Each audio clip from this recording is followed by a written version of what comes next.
Good afternoon, everybody. We'd like to welcome you to our week 3 and our week 3 Mississippi Farm Bureau press conference. A few things last week. Our football team went on the road to Wingate. This week they ends up hosting Fort Valley State. So without further ado, I'll welcome to the podium head coach Todd Cooley. Good afternoon. Glad everybody's here. Obviously disappointed. That was 13. We'd won 13 straight games on the road. Hats off to Wingate University. Their coaching staff, their players, they played a complete game. They beat us in all three phases. I got to do a better job preparing this football team.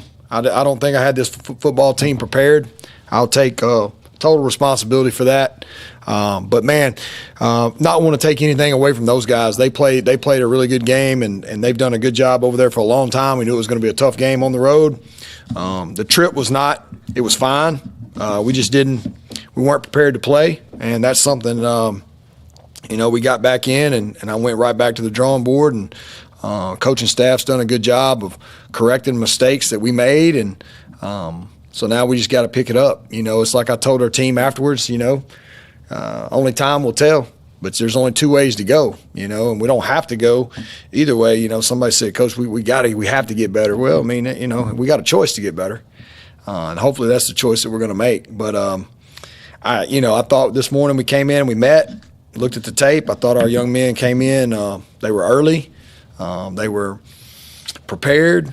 They did a good job focusing in the meeting, and we're going to bounce back. We better, because Fort Valley's a really good football team coming in here on Saturday night. Hopefully we're going to have another great crowd at home. It wasn't a conference game. It was an in-region game, and that hurts and that stings. And anytime you lose a football game, it hurts. Like I said, it's the first one we lost on the road since 2021.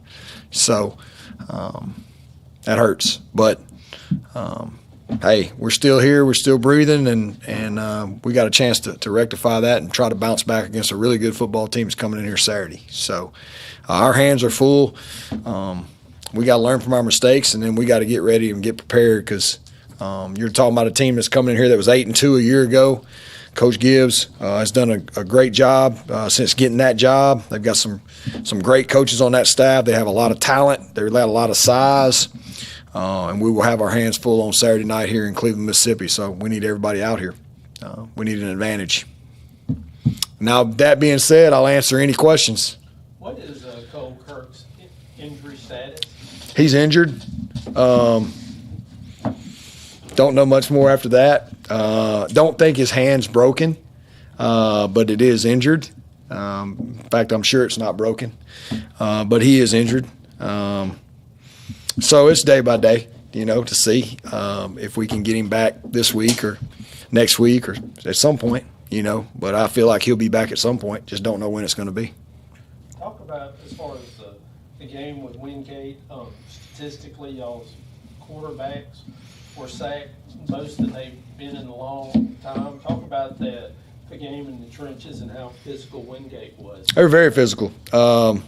Like I said, man, it starts with me. I don't think I called a good game. I don't think I had a good plan going into that game. And man, they made us pay. They knew what they were doing, and they made us pay. And I think there were some plays to be made. I think we were still in the game till late in the game. We just couldn't seem to get over the hump. We had a couple good plays and had the ball on the plus end of the field, and we couldn't capitalize. And credit to them for taking that away from us. But we will learn from this. So that's obviously a thing that we've got to address this week, and that's what we'll address and try to get better. And but I do feel like we're going to play. We're going to bounce back from this the right way. I got full confidence in this football team, this coaching staff, and we're going to bounce back the right way. But they did a good job of getting pressure on us, and that's something that hasn't happened to us a lot, and it happened, and we're going to learn from it. Jake Lane's performance at quarterback, just talk about how he did, particularly under the pressure and under the circumstances.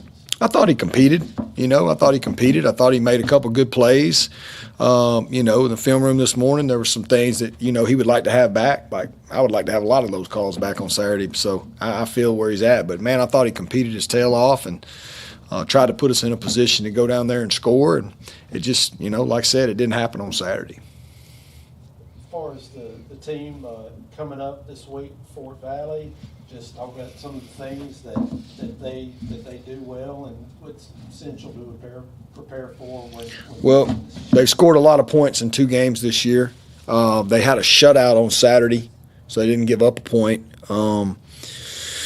Defensively, they're big and long. They're always in the correct spot. Defense got a lot of respect for the defense coordinator, O.C. Williams, and they've done a really good job over there for a long time defensively. Offensively, their quarterback can throw it all over the yard. They've got some great targets. Running backs electric.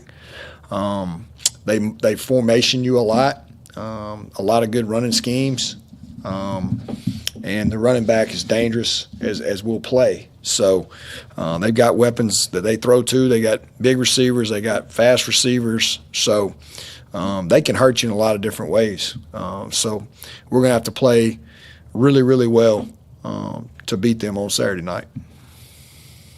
In terms of adversity, Coach, Mm-hmm. obviously you faced that Saturday at Wingate, but how did you assess the way you guys responded to that adversity? Not very well. Don't think we handled it very well. That's all we talked about this morning. I don't think we handled it very well. Start with me, I didn't. Man, like I said, man, I've been doing this a long time. I felt like, I did not call a good game at all. And like I said, wish you, at the time I thought I did, but looking back, wish I had some calls back, and but I don't think we handled it very well. Just to be honest with you, we still had too many penalties. We got a lot to learn from. This is a friend of mine told me a long time ago, you either win or you learn. Well, we better learn from this one, And if we learn from this one, this could be something really, really positive. It comes out 3-4 weeks from now, but we won't know that till how we prepare and how we respond. But I can tell you what gives me confidence is how we responded this morning, in that meeting with the way they came in early. They came in with notepads in hand. They came in, their eyes on me.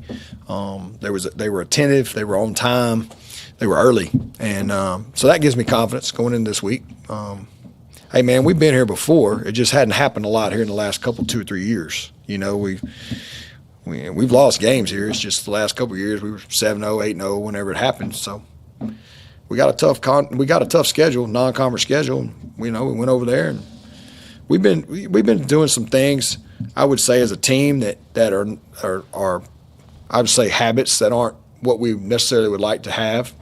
Just practice habits and things like that, and we're gonna get those corrected. I think sometimes what you have to do is get your tail kicked, and we got a tail kick Saturday. So I think we're gonna bounce back from it.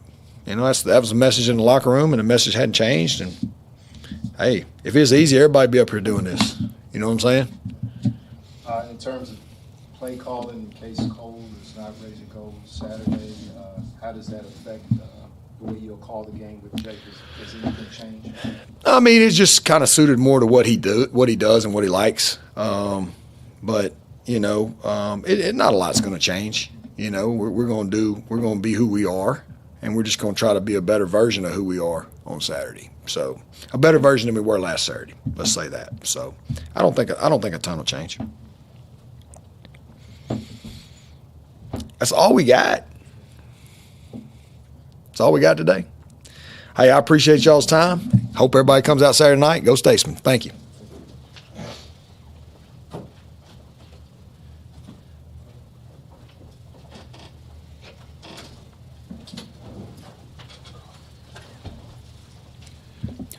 Thank you, Coach Cooley. Up next, our Delta State men's soccer program went on the road this past weekend, both against some Sunshine State Conference opponents up in Memphis. It was originally hosted by Christian Brothers. Both games, our men's soccer team ended in a 0-0 tie against St. Leo and a 1-1 tie against Florida Southern College on Sunday. So without further ado, let me welcome up head coach of the men's soccer program, Austin Jackman. Thank you, Braden. How's everyone doing this afternoon? Appreciate everyone coming out. As he said, Sunshine State always tough opponents when you play them. 2 good results this weekend. I think we kind of left a couple points on the board, but it's also good when you don't lose over the weekend, especially against some top opponents in the region. Friday it rained all day up in Memphis, so had to play on some turf off CBU's campus. Was a good game for us. Again, kind of like last week, had chances, just didn't finish them. So that's kind of been the story of our season so far. Creating lots of good scoring opportunities, just can't seem to finish them. And then yesterday morning, early bus ride. Bus left here at 6:30 in the morning. Got those bus legs out of us in the first half. Conceded a poor goal in the first 5 minutes, and then proud of how we responded to that. And made a few adjustments at halftime and dominated that second half to tie 1-1. So with that being said, I'll take any questions. Throughout both games, just looking at the total shots, I think 22 games, you had 22 total shots, and you had talked about last week about creating opportunities. Talk about that aspect of it, because I know, on the goal scoring end, you have to be happy with Ryan Thistle's goal on a Sunday, but overall 22 total shots, one goal. Just talk about how that's coming, and what are some of the things that the team needs to do better to kind of improve that ratio? Yeah, I wish I had an answer to that question because it would solve a lot of problems. But I think looking back on this time last year, we were struggling to create chances. So it's a positive that, hey, this early on in the season, we're creating chances. And just talking with my dad about it, he's like, hey, it's probably better now than later. You'd rather have goals flying in later on in the season than early on and get hot at the wrong time. So I think as long as we're creating chances, it's a good thing. And like you said, we outshot St. Leo on Friday, and then I think we just got edged by Florida Southern yesterday morning. So as long as we're creating the chances, I think just more training and just seeing the ball hit the back of the net in training, doing extra stuff outside of training, I think that's kind of that next step. So when you look at the level of competition, of course, last year y'all kind of started out more on the loss side. Of course, this year one and 2 ties here, but just talk about defensively, kind of where the guys at, particularly Mason at goalkeeper, and how he's progressed, and how the other guys have progressed defensively. Yeah, we pride ourselves on just being a tough opponent to play. We compete really, really hard and make it super difficult for teams to play against us, and that's kind of our core identity. Hey, you don't give up many goals, you're going to be in every single game, no matter what. And all it takes in our game is one chance and one goal, and you win and walk away with a 1-0 win. But we pride ourselves on, hey, can we keep Mason as bored as possible throughout a game? And I think he faced 3 shots on Friday and maybe 3 yesterday. So it's always good when your goalie's not having much to do. So it's just something we pride ourselves on, and we've got to continue this week to be tough to beat and hard to break down. So right now, y'all are on the road. It's of course how just talk about how the guys have kind of handled it now that y'all are kind of in the road portion of the season. Yeah, it's a mentality thing. Whether we're on the road or at home, just hey, compete, be hard to play against, be tough, and as long as you compete, we've got enough talent in the room that we'll be fine. I did challenge this group over the weekend or yesterday when we got back that, hey, there's another level to us. It's never easy going on the road and playing 2 Sunshine State teams, and I don't think in any recent years we've gotten two good results from those games. So that's a positive, but I continue to harp on the group, telling them, hey, there's an extra level to you. We've got to get to it. And what a great way to start conference on the road, where we can make 2 statements, one Friday against Spring Hill and then another one on Sunday against West Florida, who we know pretty well. So Just as far as those 2 teams, from what you kind of know about them this year, of course, like you said, you know West Florida really well, but those 2 teams, what are the challenges that you always face when you face those 2? Yeah, I mean, West Florida,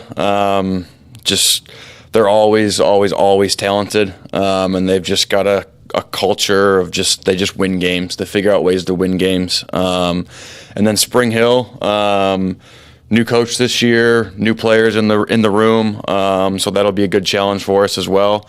They've kind of tinkered with their formations and stuff like that, so just trying to figure out how they're gonna play on Friday, and we'll make our adjustments from there.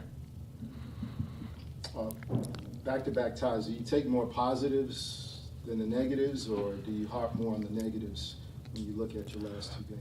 It's a little bit of both. Like, the group knows that, hey, there was more points on the board that we could have gotten this weekend, but the positive is, hey, Sunshine State teams last year, we were 0-2 against them. Conceded 3 goals, didn't score any. So yes, there's some negatives to it, but you can also spin the, hey, that's growth, and that's what we want moving forward. So in terms of going on the road,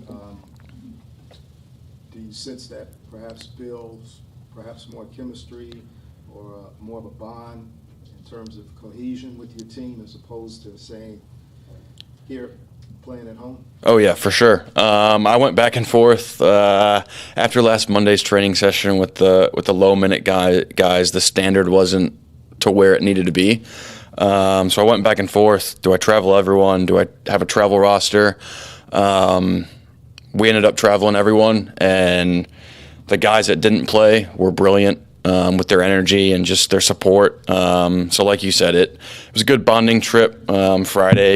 Friday afternoon and then Sunday morning. So I do think the group got closer. Unfortunately, this week we'll have to have a travel roster, but I think it was good for the entire group to see, hey, we can play at this level and get results at this level. So thank you, Evan, for your time, and go Statesman.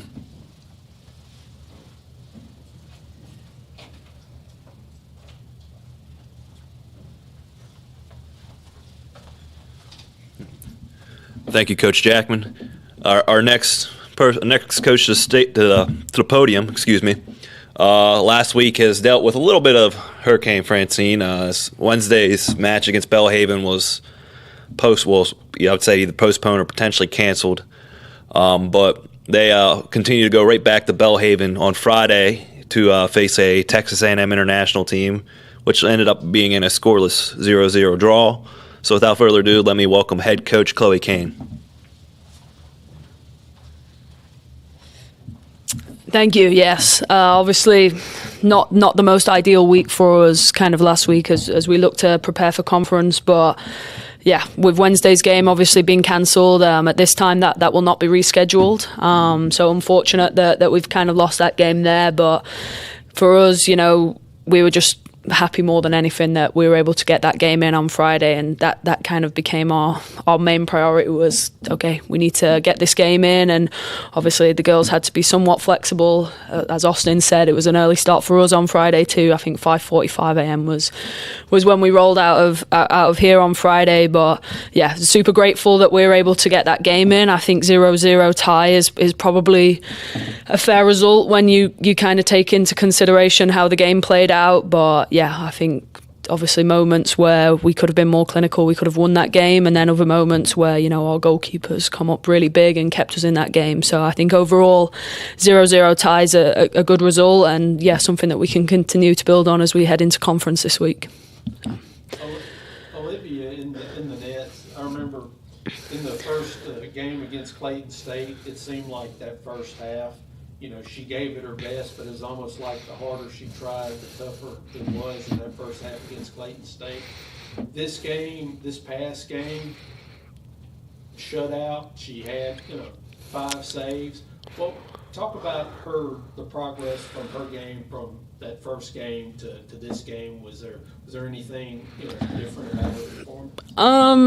Yeah, I think it's goalkeeping. Obviously, I'm maybe a little bit biased. I was a goalkeeper myself, but I think goalkeeping, it can be the most difficult position on the field at times. And when it's a 4-1 scoreline, everyone is pretty quick to look at Liv and other goalkeepers. Bailey's had similar experiences in her career too, and I think it's easy to look and point fingers at the goalkeepers. But for me, the goalkeepers are the last line of defence. Okay, can we do a better job at kind of not allowing the ball to get there? And as Austin just said, we don't want busy goalkeepers.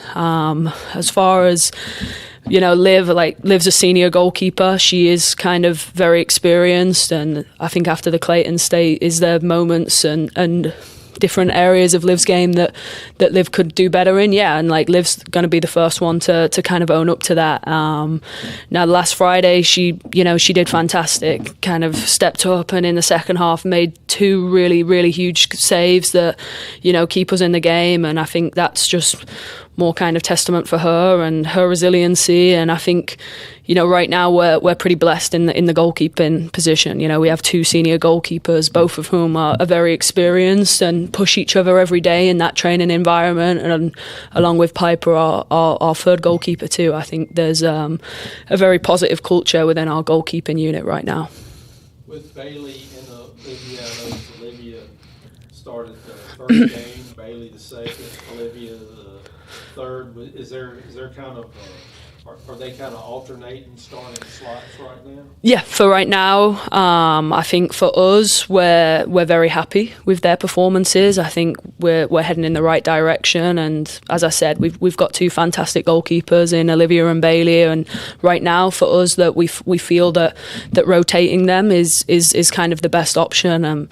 Should that change? Should there be reasoning that we lean more towards one going forward, then obviously that's a decision we'll possibly look to make at a later date. But for right now, we have 2 healthy goalkeepers, 2 goalkeepers that are playing really well, that are pushing one another really well. And we say a lot, when one person rises, the people around them rise, and that's kind of Liv and Bailey right now. They're both pushing each other, and it's healthy competition, and hopefully long may that continue, and we continue to have success and positive results for our goalkeepers in those areas. Overall, as far as the team, again, since that first half of the Clayton State game, your shots compared to the opponent's shots are right there, neck and neck.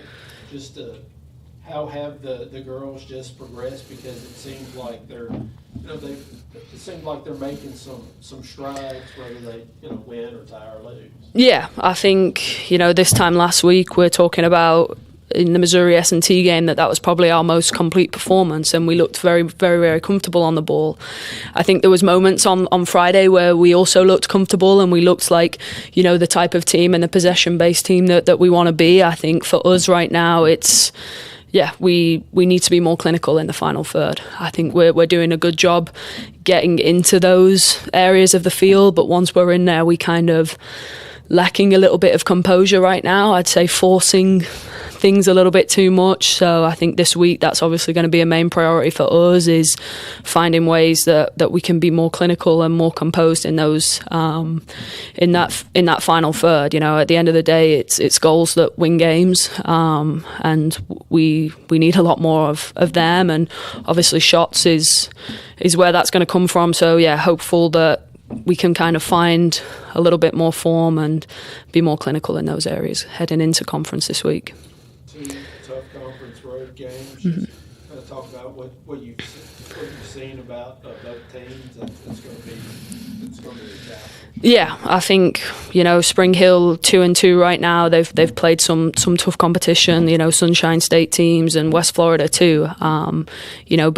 playing against good opponents. I mean, West Florida beat Lynn on Friday, the number 21 team, and then they lost yesterday. So that's, to me, that's football. That just goes to show games can go either way. And for us, we're this week going to be doing all that we can to be prepared and to be ready to go into those games. And I think more than anything is having the mindset that we can enter both of those games. Obviously, right now it's quite easy just to look more so towards Friday and that first game, but it is a quick turnaround. So we need to be prepared and ready to face both opponents that we're going to play this week. So preparing the best we can and hoping that we're going to be in the right mindset to go down there and come home with 2 positive results.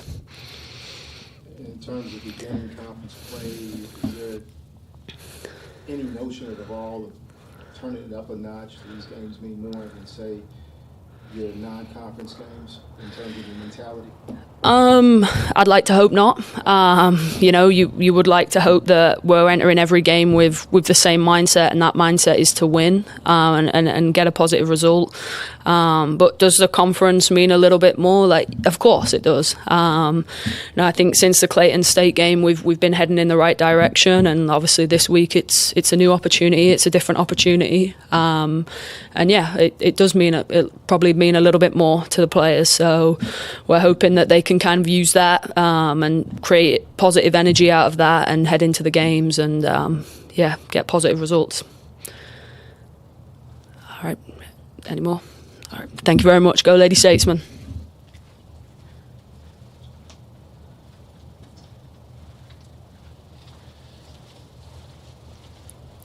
Thank you, Coach Kane.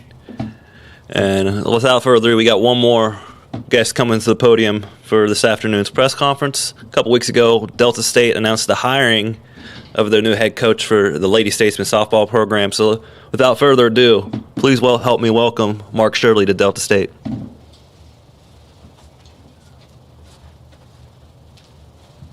Good afternoon, everybody. Just start off by making a few comments about myself and what we're going to try to do here in the program as I come aboard. So my background is I played a little fast pitch softball, coached a lot of it. Been doing this since about 1996. That's why my hair's all white. But the philosophy here that we're going to go for at Delta State, we're going to try to get ourselves in a competitive mode for our conference. And we're going to do that by great, solid, fundamental play. We're going to cut the errors down, and we're going to put pressure on our opponent. It's pretty simple. We're going to build that around discipline, family, and really trying to build our alumni base to help us out. We've had some great players here at Delta State, and I'd love to have them help out with our program. With that, you have any questions? Just kind of looking at the last few years, but also looking at the players you have on this year's squad. Talk about the potential of just kind of showing progress just right in year one and kind of adding a few extra wins. Yes, sir. So you're exactly right. We're young. We have 4 seniors. We have actually a pretty good pitching staff, about seven pitchers, and we're developing them right away. Within the last 2 weeks, we've increased our accuracy. We've been keeping track of that. It's one of the things I'm really big on, are those type of metrics. And we've gone up 10% in accuracy in just 2 weeks. So that's kind of a big deal. Development of these younger players is where it's at. We did have some JUCO transfers that are going to help out with their maturation and hopefully their leadership. And the 4 seniors that came in, or excuse me, the 4 freshmen that came in this year with this last recruiting class are pretty good. So we're going to develop that, and our play is going to be a lot more aggressive. I'm very big on making the defense make mistakes. So we're going to put the ball in play. We're going to pressure them, hit and run, steals, delayed steals. We're really going to put pressure on our opponent, and that should scrap us out some runs. Team from last year, there's something to build on there, but we're going to be scrappy this year, and it's going to be fun to watch. As far as the girls go, when you first met them and started working with them, how did they take to you? How did they respond to you kind of right off the bat?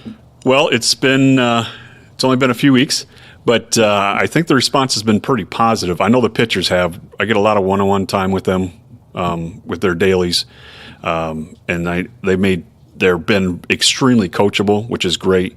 And so we make those little changes, and it's really helped out. Of course, at first, a new person coming in, new coach, and probably a little different style than they're used to. There was, a little bit of intimidation thing going on, but they responded pretty well. They're working hard. They're working real hard for me, and I really appreciate that. Going back to the pitching aspect, when you're dealing, anytime you're dealing with fast pitch softball, just how crucial is it to be able to master that? It's the key. It's the key. If your opponent can't score, makes it easier on you. It's in softball, especially in fast pitch, in softball and baseball, pitching is huge, and that's usually the element. And we spend a lot of time on it. So, yeah, I can't overemphasize how big the pitching is, and that's we're blessed to have an opportunity with 7 pitchers to really rotate through and hopefully be a little more dominant than we have been in the past. As far as the upcoming fall, what is that looking like as far as games and schedule? Schedule, we just had to make an adjustment because of the football game. So we'll be playing this Sunday against University of Arkansas, RM. We changed that to Sunday till 2 o'clock. The great thing about fall season is, especially coming in with 2 weeks exposure with the team, is that we can play everybody where we want them, and there's not a whole lot of pressure on the players, and we can make adjustments. Our fall schedule is 4 games. It's fairly light, to be honest with you, so I can evaluate where we're at, and then hopefully next year we can bump up that level of competition. Let's just see what we can do here this fall, and I'll make adjustments from there.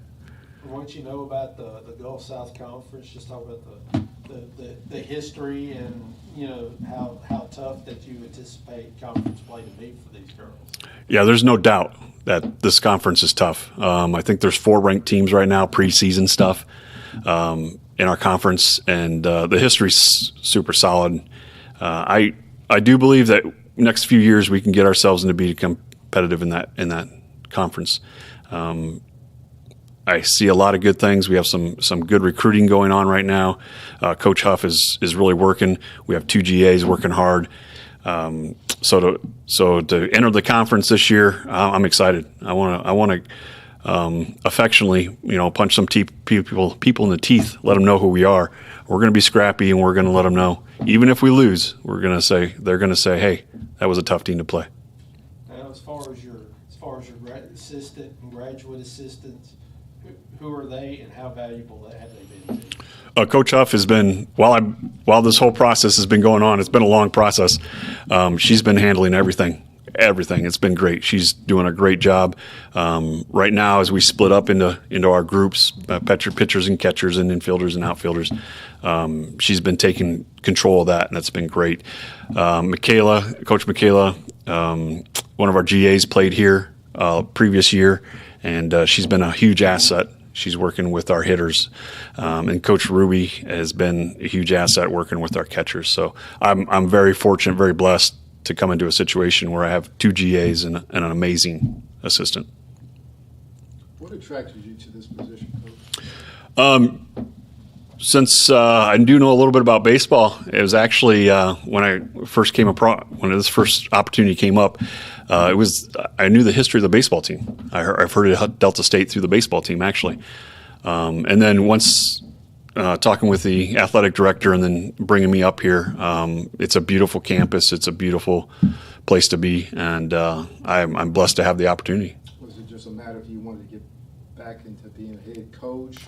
Oh, well, yes, of course. On this level? Yeah, on this level. Yeah, I wanted to get back into college. I took a couple years off for health reasons, honestly, and then got into high school, and that was fun, and I love it. But to get back and coach in college, this is where I belong. It's where I want to be. And you touched on this aspect of coming here to Delta State throughout the press conference about perhaps getting a late start, terms of recruiting, and moving forward? Do you have to expedite your approach, knowing that you really haven't had much time to implement maybe everything that you would like to get done over the next few weeks or so? Yeah, I'm not big into putting pressure on our players and speeding things up. So I keep a pretty steady pace. We have plenty of time going into spring. And as far as recruiting, that's one of the things that I have had quite a bit of experience with. I've done some travel ball in the past, and I have a huge network. We're bringing in people from New Jersey all the way to California here. They're visiting next week, matter of fact. And then, of course, my connections in Texas are huge. So the recruiting part of that and the branching that I have with my coaching, I have former coaches, former players, have one even in the professional league now. So my tree is pretty big, branches out. We'll be just fine in recruiting. And my pace for these girls this year, especially in the fall, is going to be nice and steady till we get to know each other and get comfortable with how we're going to approach the game.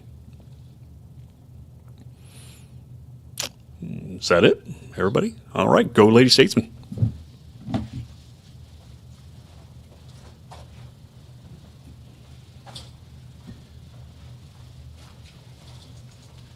All right, thank you, Coach Shirley. Thank you all for showing up for this weekly press conference by Mississippi Farm Bureau.